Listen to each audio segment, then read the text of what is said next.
Now ये just problem लेते छोटा सा. If I is equal to 3t square plus 5t plus 1, find the charge flown through a cross section from 0 second to 4 second.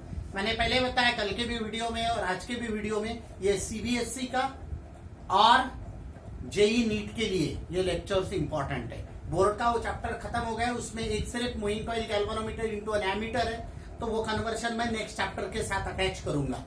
तो अभी यहाँ पे ये सीबीएसई प्लस जेई नीट के काम आने वाला है. सीबीएसई वाले डेरिवेशन भी याद रखेंगे और जेई नीट वाले फॉर्मूले और छोटे प्रॉब्लम से याद रखेंगे. तो यहाँ पे if I is 3t square plus 5t plus 1, find the charge flown through a cross section from 0 second to 4 second. तो क्या दिया हुआ है, पहले तो यहाँ पे करंट दिया है, कांस्टेंट करंट नहीं, current which depends on time. तो I is equal to 3t square plus 5t plus 1 ये दिया हुआ है. अब आपको मालूम है करंट क्या होता है. अब करंट होता है, what is I? I is dq by dt, instantaneous current dq by dt. अब मुझे वैसा भी ये current in terms of t दिया है, तो आपको I का फॉर्मूला जो है, करंट कांस्टेंट नहीं है तो मैं q by t नहीं यूज करूंगा. q by t current constant होता तो, यहाँ पे करंट कांस्टेंट नहीं है, depends on t, time factor है, इसलिए I is dq by dt. तो इससे मैं dq निकालता हूं, तो dq is equal to I into dt. अब आपको निकालना है चार्ज, और यह आया dq, तो मेरे को इंटीग्रेट करना पड़ेगा. तो इंटीग्रेटिंग, यदि मैं इंटीग्रेट करता हूं तो integration of dq is equal to integration of I dt. तो integration of dq is q is equal to integral. अब यहाँ पे इंटीग्रल तो है, लेकिन टाइम क्या है, 0 सेकंड टू 4 सेकंड, तो 0 to 4. और I की वैल्यू ये पुट करेंगे 3t स्क्वायर प्लस 5t और plus 1 into dt.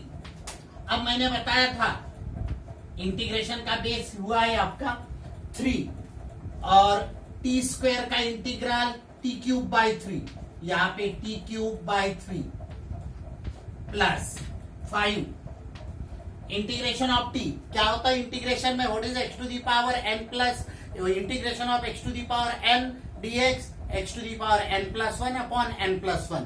Definite integral है तो प्लस c नहीं आता, कांस्टेंट ऑफ इंटीग्रेशन. तो 5, अब इसका पावर 1 है, मतलब t स्क्वायर बाई 2 ये हो गया.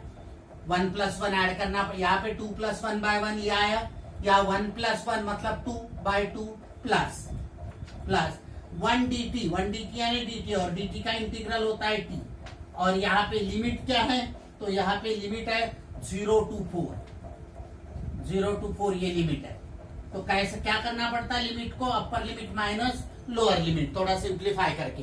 तो ये 3 गेट कैंसल्ड आउट, तो q is equal to upper limit minus lower limit. तो यहाँ पे मैं अपर लिमिट पुट करता हूँ 4 का क्यूब माइनस प्लस 5 इंटू 4 का स्क्वायर अपॉन 2 प्लस यहाँ पे 4 और माइनस लोअर लिमिट. तो जहां जहां t है वहां यदि लोअर लिमिट पुट करके तो पूरा 0 हो जाएगा. आप देख सकते हो यहाँ पे 0 अपॉन, यहाँ 0 होगा, यहाँ 0 होगा, और यहाँ भी 0 होगा, तो नेक्स्ट टर्म 0 होंगी.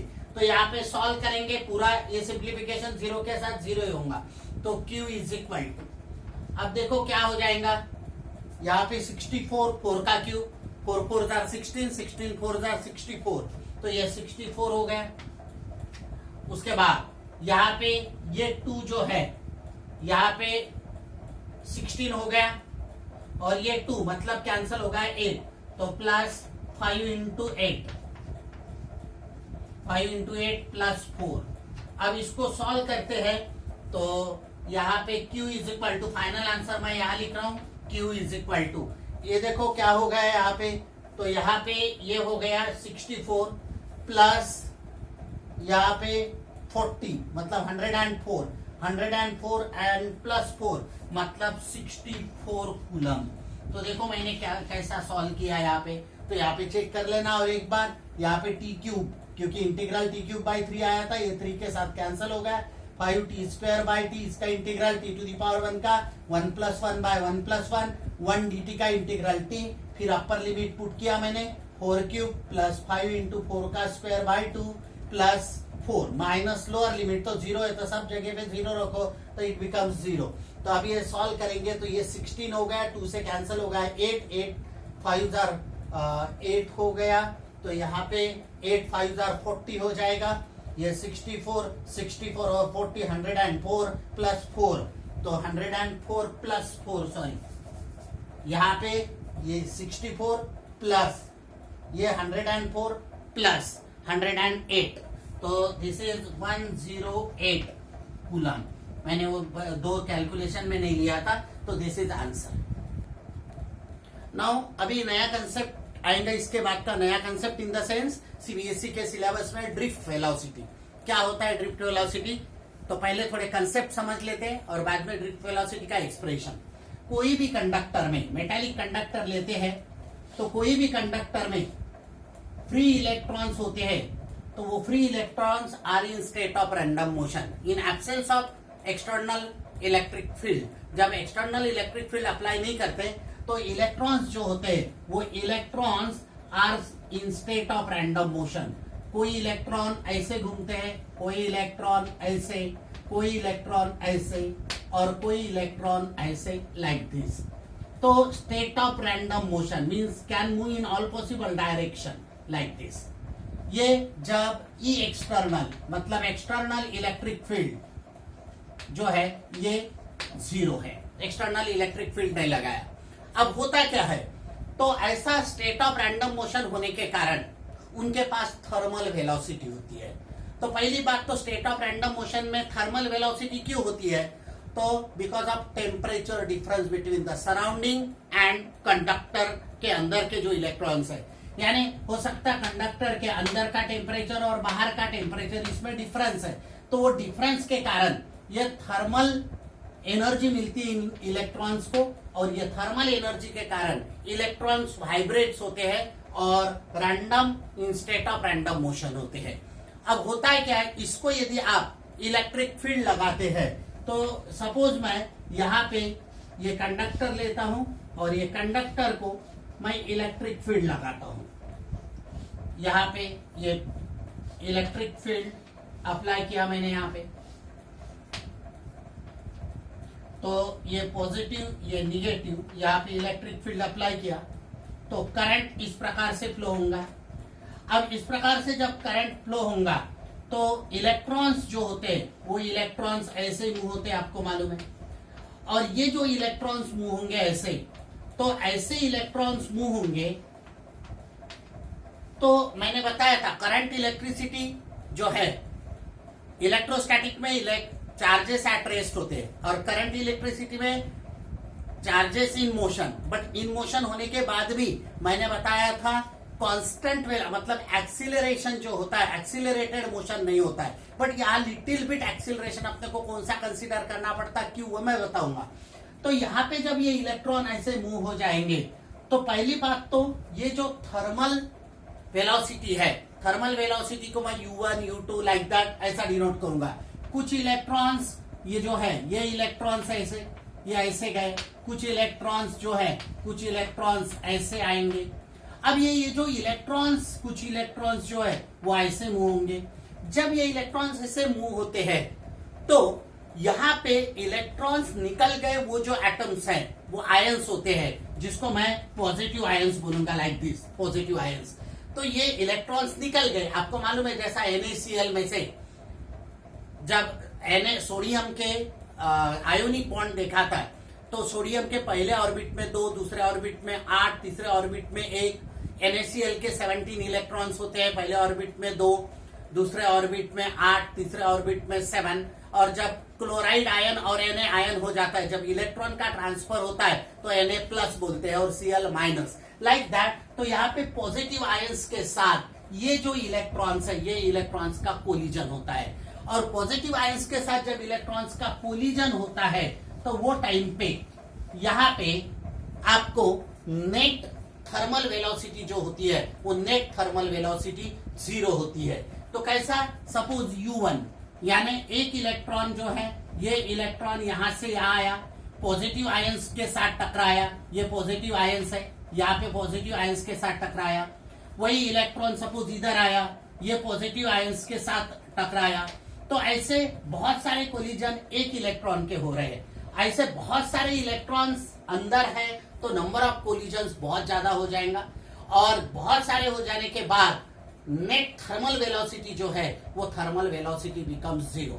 और ये जो सक्सेसिव कोलिजन होगा, ये एक कोलिजन जो होता है इसमें जो डिस्टेंस कवर्ड होता है उसको बोला जाता है फ्री पाथ। ऐसे जिगजैग मोशन में बहुत सारे कोलिजन्स होते हैं, तो आपको मीन फ्री पाथ भी निकाल सकते हैं। जैसा एक लैम्डा 1 ये यहां से लेके यहां तक बिफोर ये कोलिजन के बीच का डिस्टेंस, फिर दूसरे कोलिजन का डिस्टेंस लैम्डा 2, ऐसे बहुत सारे लिया तो आप लैम्डा मीन निकालते हैं तो उसको मीन फ्री पाथ बोलते हैं। Lambda 1 plus lambda 2 plus lambda n divided bye n, ऐसे नंबर ऑफ कोलिजन्स होते हैं तो इसमें लैम्डा मीन निकलता है। उसके बाद और कुछ कंसेप्ट आते हैं, वो कंसेप्ट ऐसे कि थर्मल वेलोसिटी जो होती है इलेक्ट्रॉन्स की, ये थर्मल वेलोसिटी ग्रेटर होती है देन ड्रिफ्ट वेलोसिटी। क्या होती है ड्रिफ्ट वेलोसिटी, वो मैं बताऊंगा। जैसे भी इलेक्ट्रॉन यानी पॉजिटिव आयंस के साथ कोलिजन होता है, वो पॉजिटिव आयंस को कर्नल भी बोला जाता है, मिलिट्री वाला कर्नल नहीं, ये KERNAL, वो कोलोनेल स्पेलिंग होता है उसका, COLONEL।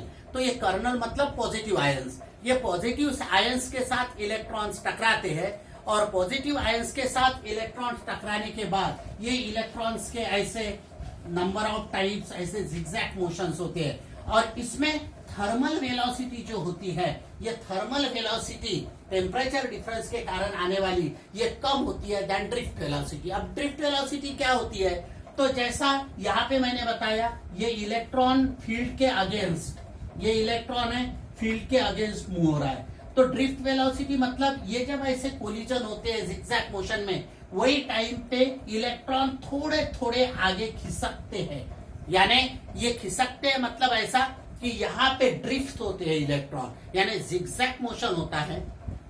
नेगेटिव इलेक्ट्रॉन्स आयंस के साथ टकराते हैं, और ये कोलिजन में, एक कोलिजन के बीच में कोलिजन हो गया कि थोड़े इलेक्ट्रॉन रिलैक्स होते हैं, फिर दूसरा अगेन इलेक्ट्रॉन का आयंस के साथ कोलिजन होता है, अगेन थोड़ा सा रुक जाते हैं, that is called period of relaxation. Torque से डिनोट करते हैं, मतलब इलेक्ट्रॉन का पॉजिटिव आयंस के साथ कोलिजन होने के बाद थोड़ा सा जो गैप मिलता है टाइम में, that is called period of relaxation.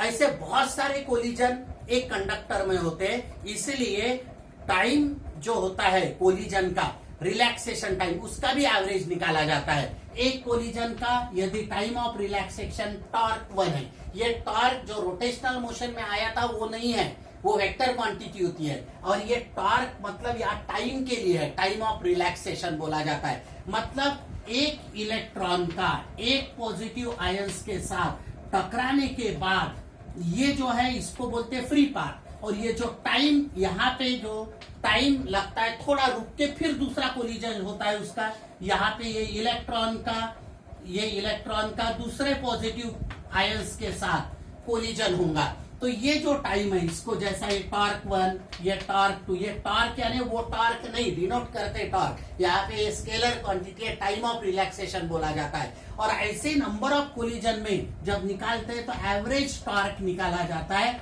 और एवरेज टॉर्क मतलब average time of relaxation is torque 1 plus torque 2 plus so on torque n upon n। तो यहाँ पे n क्या होता है, ये n यानी नंबर ऑफ इलेक्ट्रॉन्स नहीं होते हैं, यहाँ पे इलेक्ट्रॉन डेंसिटी होती है, number of electrons per unit volume बोला जाता है उसको। यानी एक पर्टिकुलर वॉल्यूम में कितने इलेक्ट्रॉन्स है, इलेक्ट्रॉन्स की डेंसिटी, इलेक्ट्रॉन डेंसिटी, यानी यहाँ नंबर ऑफ इलेक्ट्रॉन्स नहीं है तो ये इलेक्ट्रॉन डेंसिटी है। अब ड्रिफ्ट वेलोसिटी क्या है, तो ऐसे जब नंबर ऑफ इलेक्ट्रॉन्स का कोलिजन होता है तो कोलिजन होते होते ये थोड़े थोड़े इलेक्ट्रॉन आगे खिसकते हैं, मतलब आगे थोड़े थोड़े जाते हैं against the field, and that velocity वो जो वेलोसिटी उसको ड्रिफ्ट वेलोसिटी बोला जाता है। तो यहाँ पे एक्सीलरेशन बहुत ही कम होता, नहीं के बराबर। नहीं तो आप बोलेंगे फील्ड अप्लाई किया तो इलेक्ट्रॉन एक्सीलरेट हो गया, फिर करंट इलेक्ट्रिसिटी कहाँ आ गई, वो तो इलेक्ट्रोमैग्नेटिज्म में चले गए। बट ये कंसेप्ट ऐसा है कि ड्रिफ्टिंग जो होता है, ड्रिफ्ट ऑफ इलेक्ट्रॉन बहुत ही स्मॉल होता है और ये वेलोसिटी को ड्रिफ्ट वेलोसिटी बोला जाता है। तो यदि मैं U1, U2, U3, U4, ये आपको जैसा ये इलेक्ट्रॉन यहां से यहां आया, इसकी ये थर्मल वेलोसिटी U1 है। यहां आने के बाद इसको ये V1 डिनोट करता हूं मैं। ये V1 मतलब ऐसा है, ये ड्रिफ्ट वेलोसिटी का कंपोनेंट, मतलब जिगजैग जिगजैग ऐसी मोशन बहुत होती है, लेकिन वेलोसिटी जब आप फील्ड अप्लाई करेंगे तो ड्रिफ्ट वेलोसिटी की डायरेक्शन आप ऐसी बताएंगे। मतलब ऑल दो ये जिगजैग है U1, U2, U3, but drift velocity जो है लिटिल बिट इलेक्ट्रॉन अपनी पोजीशन चेंज करते हैं, तो V1, V2, V3 इस प्रकार से वो अगेंस्ट द फील्ड ही बताते हैं। और वो जो होती है ड्रिफ्ट वेलोसिटी, वो ड्रिफ्ट वेलोसिटी जैसा यहां से ये U1 थर्मल वेलोसिटी, यहाँ ये V1 ड्रिफ्ट वेलोसिटी, अगेन यहां से लेके यहां तक ये U2, फिर यहाँ आएगा तो ये V2, लाइक दैट। ऐसे number of components of drift velocity लेंगे और उसी के साथ साथ आप थर्मल वेलोसिटी भी लेंगे। याद रखना कि थर्मल वेलोसिटी जो है वो बहुत ज्यादा होती है कंपेयर टू ड्रिफ्ट वेलोसिटी। जैसा thermal velocity 10 to the power 5 metre per second और ड्रिफ्ट वेलोसिटी जो होती है 10 to the power 5 metre per second, ऐसे नियरली इनके वैल्यूज होते हैं। अब इसके बाद डिफाइन करेंगे व्हाट इज ड्रिफ्ट वेलोसिटी और उसका एक्सप्रेशन निकालेंगे। याद रखना जो भी एंट्रेंस के लिए प्रिपेयर कर रहे हैं उनको ये एक्सप्रेशन याद रखना नहीं है, सिर्फ फॉर्मूले मैं बताऊंगा, और सीबीएसई वालों को ये आपको ये भी याद रखना है, फॉर्मूले भी। अब होता क्या है, जब भी पॉजिटिव फील्ड लगाएंगे, जैसा यहाँ पे मैंने बताया ये कंडक्टर है, ये कंडक्टर के अक्रॉस पॉजिटिव फील्ड नहीं इलेक्ट्रिक फील्ड मैंने लगाया लाइक दिस। अब होता क्या है कि ये इलेक्ट्रॉन इस प्रकार से मूव हो रहे हैं, तो इस प्रकार से जब मूव होंगे तो ये जो है फील्ड इस प्रकार से दिखाते हैं, ये एक्सटर्नल, इसकी डायरेक्शन ऐसी और इलेक्ट्रॉन की डायरेक्शन ऐसी। तो ये इलेक्ट्रॉन के ऊपर फोर्स कितना एक्ट होता है, तो इलेक्ट्रॉन के ऊपर जो फोर्स एक्ट होता है तो आपको मालूम है ये फोर्स एक्ट होगा अगेंस्ट द फील्ड, और वो अगेंस्ट द फील्ड जो फोर्स एक्ट होता है वो फोर्स हमेशा charge multiplied by electric field होता है। इलेक्ट्रिक फील्ड क्या होती है, इलेक्ट्रिक फील्ड V/L होती है। V/L मतलब जो पोटेंशियल अप्लाई हो रहा है वो, और length of the conductor, length of the conductor. तो इलेक्ट्रिक फील्ड का फॉर्मूला आपको याद रखना है V/L, और यहाँ पे where V is this potential difference between the ends of the conductor, और यहाँ पे L length of the conductor. अब होता क्या है, ये चार्ज फोर्स इतना एक्ट होता है। अब निगेटिव के चार्ज के लिए -QE, प्लस चार्ज के लिए +QE। तो ये इलेक्ट्रॉन जब इधर जाएगा तो इसके ऊपर फोर्स कितना एक्ट होगा, तो इसके ऊपर फोर्स एक्ट होगा -Q × E। अब याद रखना ये माइनस जो डायरेक्शन है ये माइनस अगेंस्ट द फील्ड है, इसलिए यहाँ पे चार्ज इलेक्ट्रॉन का माइनस ही है, इसलिए नहीं, अगेंस्ट द फील्ड है इसलिए। तो force on electron, force on charge जो होगा ये इलेक्ट्रॉन, ये -QE होगा।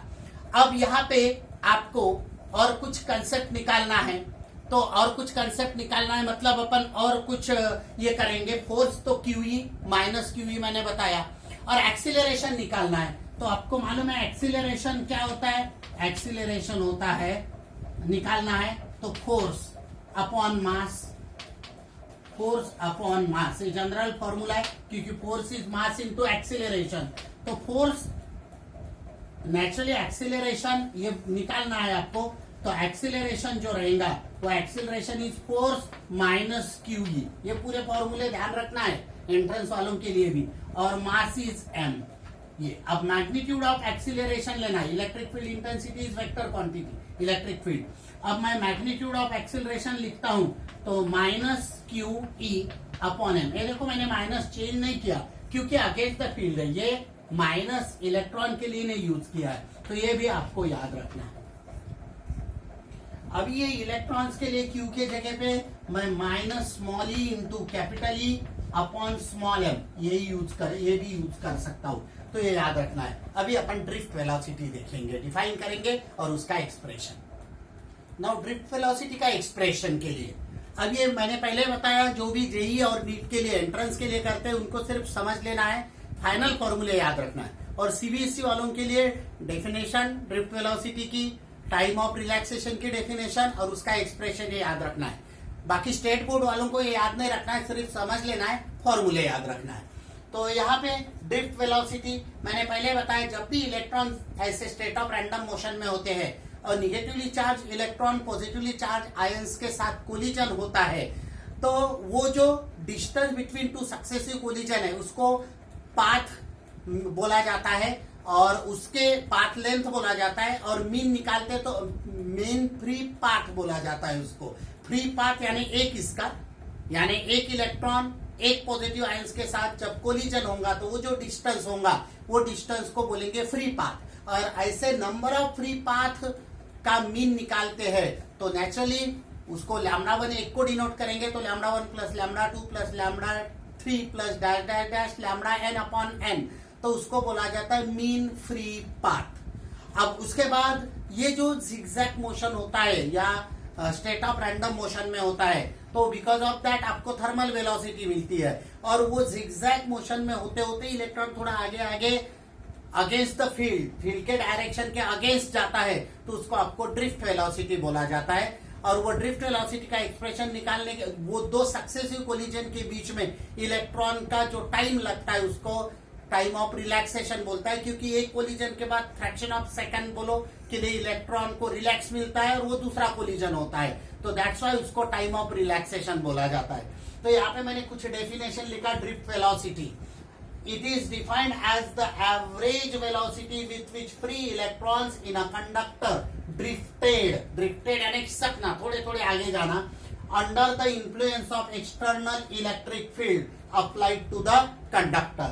मैंने क्या बताया, due to continuous collision with positive ions, electron positive ions के साथ कोलाइड होते हैं, कोलिजन होता है, the electron keeps on decreasing, मतलब क्या होता है, due to continuous collision with positive ions the electrons keeps on decreasing, मतलब इलेक्ट्रॉन स्पीड, हाँ द इलेक्ट्रॉन स्पीड लिखता हूं मैं यहाँ पे, या वेलोसिटी बोलता हूं, velocity, electron's velocity keeps on decreasing and electron moves with a constant small velocity in a direction opposite to the external electric field, यानी E external।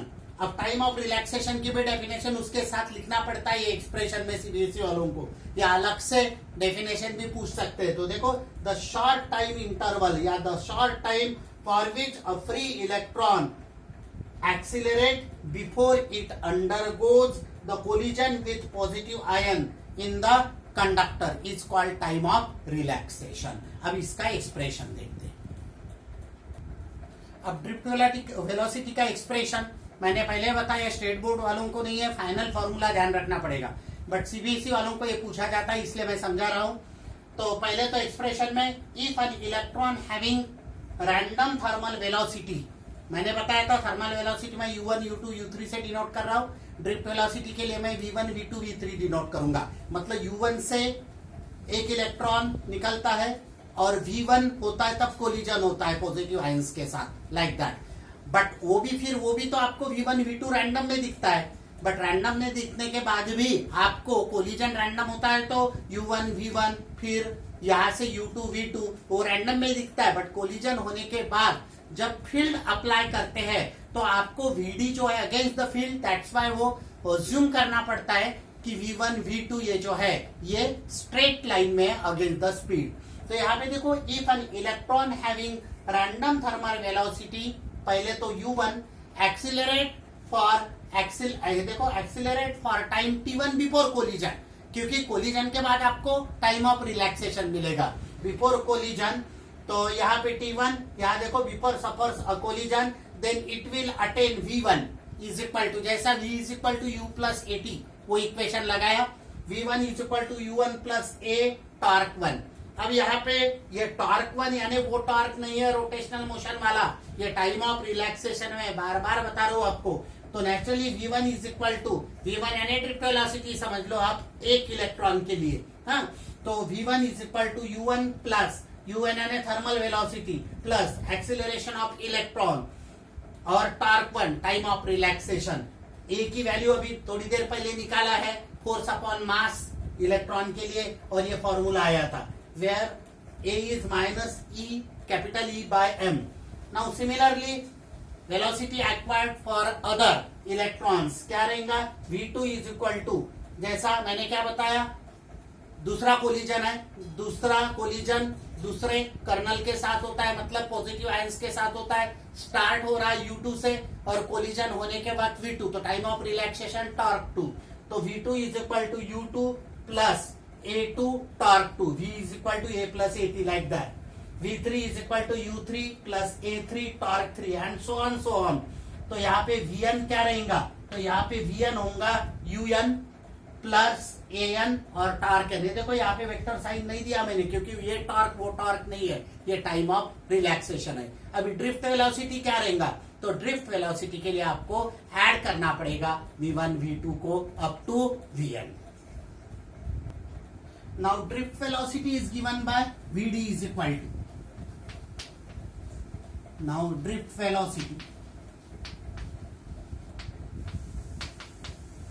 Vd is equal to v1 plus v2 plus v3 plus vn upon n।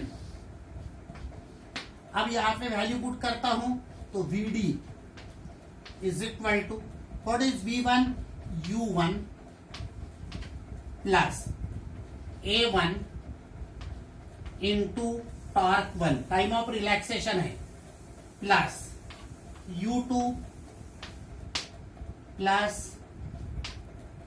Plus आप ये bracket में भी put कर सकते like this, plus दूसरी जो value है वो U2 plus A2 torque 2 like this. ये देखो ऐसा आया प्लस मैं V3 लिखता नहीं हूं, डायरेक्ट Vn की वैल्यू लिखता हूं। तो Vn की वैल्यू लिखा तो मैं क्या लिखने वाला हूं, plus Un plus An torque n divided by torque n. यहाँ पे टाइम ऑफ रिलैक्सेशन है, बार बार बता रहा हूं, इसलिए मैंने यहाँ पे टॉर्क के ऊपर वेक्टर साइन नहीं दिया है, दिया भी होगा कहाँ पे, तो वो मीटा डालने का उसको। तो यहाँ पे टॉर्क एन, टॉर्क 2 यहाँ पे, टॉर्क एन वहां पे, डिवाइडेड बाय एन। अभी मैं क्या करने वाला हूं, देखो Vd इज इक्वल टू ये जो है U1 U2 ये मैं अलग से लिखता हूं, U1 plus U2 plus U3 plus so on plus UN divided by n। ये लिखा मैंने प्लस ये जो टॉर्क 1 टॉर्क 2 टॉर्क 3 ये है, इसको मैं कैसा लिखने वाला हूं, तो इसको लिखते समय मैं ए कॉमन लूंगा। तो ये देखो यहाँ पे मैंने ये गलती से ए होना, A1 A2 नहीं होना, यहाँ पे ये A ही रहेगा।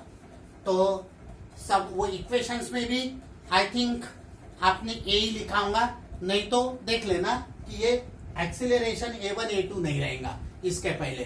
तो नेचुरली A टॉर्क 1 ये टॉर्क 2 ये टॉर्क n, A वैसा ही रहेगा, ये A1 A2 A3 नहीं होगा, वो थोड़ा ध्यान रखना है आपको यहाँ पे। यानी पहला इक्वेशन जो लिखा होगा आपने उसको आपको ऐसा लिखना है, V is equal to U plus, तो V1 is equal to U1 plus A into torque 1, ऐसा लिखना, लिखा नहीं होगा तो लिख लेना, करेक्शन करना। वैसा ही V2 is equal to U2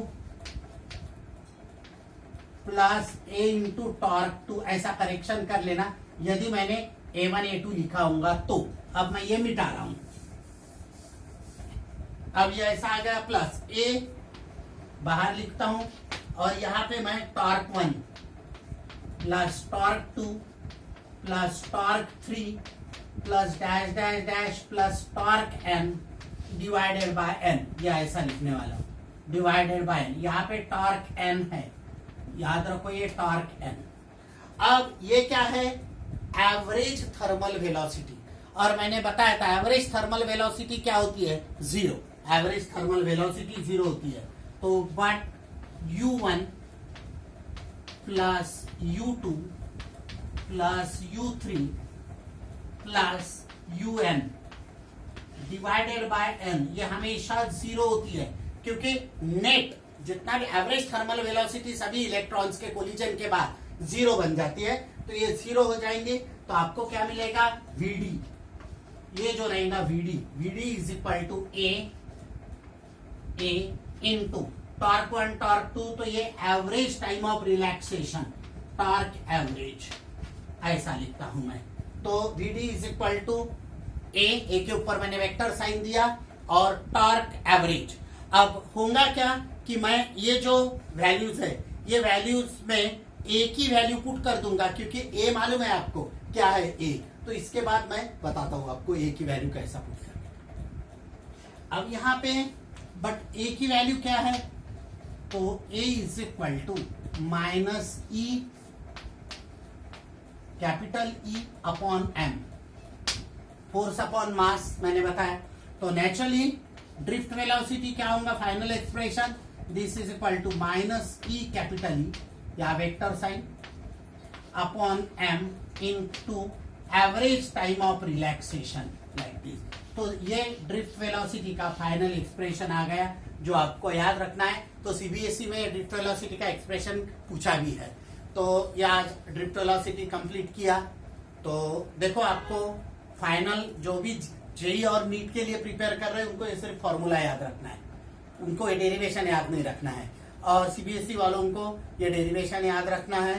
तो हर रोज हमेशा की तरह आपको चैनल सब्सक्राइब करना है, लाइक करना है, बेल आइकन दबा के। और आगे इसके क्या है, तो और 1-2 period CBSE plus JEE NEET के चलेंगे और फिर न्यूमेरिकल्स करेंगे।